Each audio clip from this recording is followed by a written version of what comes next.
우리가 믿는 하나님은 절대 변하지 않으시는 분입니다. 항상 변하는 것은 우리 인간이죠. 변하는 것은 항상 우리의 믿음입니다. 믿음이 좋을 때는 하나님이 바로 내 곁에 계시는 것 같고, 그래서 내가 모든 역경을 다 이겨낼 수 있을 것만 같고, 어떤 어려운 문제를 만나도 쉽게 포기하지 않고 다 이겨낼 수 있을 것만 같습니다. 또 그렇게 이겨나가기도 합니다. 그런데 믿음이 좋지 않을 때는 반대가 되죠. 작은 일에도 쉽게 넘어지게 되고, 사소한 것에서 이상하게 마음에 시험을 당하게 되고, 마음이 흔들리고, 하나님이 내 곁에 안 계시는 것 같고, 우리의 믿음이 그렇게 되기도 합니다. 믿음이 좋을 때와 믿음이 좋지 않을 때, 이 격차를 완전히 없애는 것은 불가능하겠죠. 왜냐하면 우리는 다 연약한 육체를 가진 인간이기 때문에 그렇죠. 우리는 일평생 이 육체를 가지고 있는 한 이 연약함에서 벗어날 수가 없을 겁니다. 믿음이 좋았다가도, 또 때로는 믿음이 약해졌다가도 이 일을 계속 경험할 수밖에 없게 될 겁니다. 그래서 때로는 왜 이렇게 내 믿음은 들쑥날쑥하는 걸까, 이런 생각이 들게 되죠. 우리가 이 격차를 완전히 없앨 수는 없지만 이것을 줄여나갈 수는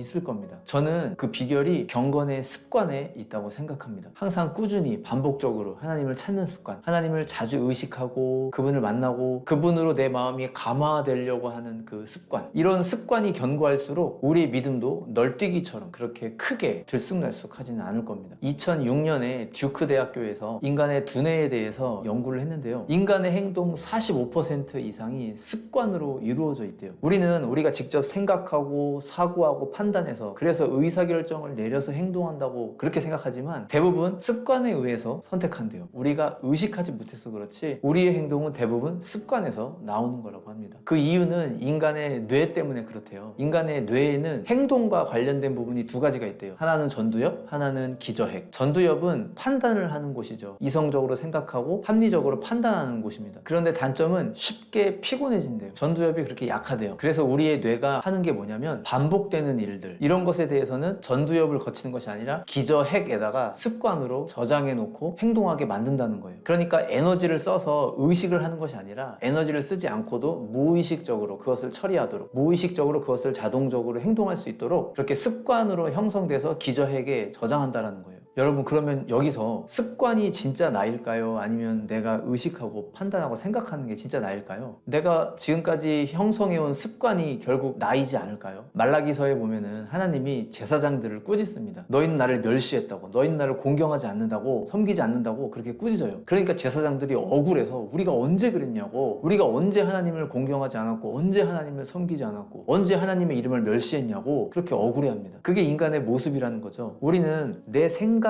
진짜 나일 거라고 그렇게 판단하지만, 사실 진짜 내 모습은 내가 지금 하는 생각이 아니라 내가 지금까지 살아오면서 형성해온 습관, 내가 무수히 많이 쌓아온 행동들, 이거 아니겠어요? 나도 모르게 형성되어 온 내 습관들, 그래서 내가 무의식적으로 그냥 행하는 내 모습들, 이게 진짜 나이겠죠. 그래서 경건의 습관을 만든다는 것은 진짜 내 모습을 경건한 그리스도인으로 만들어 나간다라는 것을 뜻하는 겁니다. 예수님도 습관을 따라서 감람산에서 기도하셨죠. 예수님은 인간의 육체가 어떤 성격을 지닌 것인지 너무 잘 아셨던 거죠. 새벽마다 기도하는 거, 산에 올라가서 기도하는 거, 예수님은 습관으로 만들어 놓으신 거예요. 자동적으로 그 시간만 되면 눈이 떠지고, 자동적으로 그 시간만 되면 하나님을 찾고 싶고, 그렇게 하루를 시작하신 거죠. 사랑하는 여러분, 우리가 하나님에 대해 아무리 깊은 생각을 하고 깊은 묵상을 하고 좋은 것을 깨달았다고 해도 우리의 습관이 죄악된 습관으로 가득 차 있다면, 믿음 없는 행동을 하는 그런 습관으로 가득 차 있다면, 전자가 아니라 후자가 우리의 진짜 모습이지 않을까요? 경건의 습관을 쌓아나간다는 것은 그래서 되게 중요한 일인 것 같습니다. 내가 머리로만, 생각으로만 경건한 그리스도인이 되는 것이 아니라 무의식적으로 나에게서 나오는 행동까지도 경건한 그리스도인이 되기 위해서 훈련해 나가는 것이죠. 디모데전서 4장 7절 이하에 보면은요, 경건에 이르도록 내 자신을 연단하라. 육체의 연단은 약간의 유익이 있으나 경건은 범사에 유익하니 금생과 내생에 약속이 있느니라, 이렇게 말씀합니다. 연단이라는 말을 새번역 성경에서는 훈련이라고 번역했습니다. 우리는 훈련해야 되는 거예요. 가만히 있으면 안 되는 거예요. 운동선수들이 올림픽 경기나 아시안 게임 같은 데 나와서 메달 따기 위해서 꾸준히 노력하고 꾸준히 훈련해왔잖아요. 신앙생활도 마찬가지라는 거예요. 우리가 좋은 것을 얻기 위해서는 훈련해야 돼요. 다니엘이 사자굴에 들어가는 법이 만들어졌는데도 불구하고 전에 하던 대로 예루살렘을 향해서 기도했잖아요. 이것은 다니엘이 가지고 있었던 그 경건의 습관, 전에 하던 대로 하던 그 기도의 습관이 얼마나 강했는가 하는 것을 보여주는 것이기도 합니다. 사랑하는 여러분, 저도 그렇고 우리 모두는 연약한 인간이에요. 그래서 우리의 믿음은 때로는 엄청 좋다가도 때로는 약해지기도 합니다. 이 격차를 줄여나가는 것은 우리의 경건의 습관에 달려있다고 그렇게 생각합니다. 하나님으로 감동되려고 자주 하나님을 찾으세요. 성경을 볼 수도 있고 큐티할 수도 있고 기도할 수도 있고 벼락치기 하듯이 깜짝 찾는 것이 아니라 꾸준히 찾는 것이 그게 중요합니다. 꾸준히 내가 시간을 들이는 그 습관, 그 훈련, 이런 것이 우리로 하여금 우리의 믿음을 더 견고해지게 만들어준다라고 하는 겁니다. 그래서 경건의 습관은 이생에서 우리에게 많은 유익을 줍니다. 그리고 더 나아가 내세에 가서도 약속되는 상급을 우리에게 줍니다. 나만의 경건 생활을 잘 형성하셔서 점점 견고한 믿음 갖게 되는 우리 모두가 되시기를 간절히 소망합니다. 감사합니다.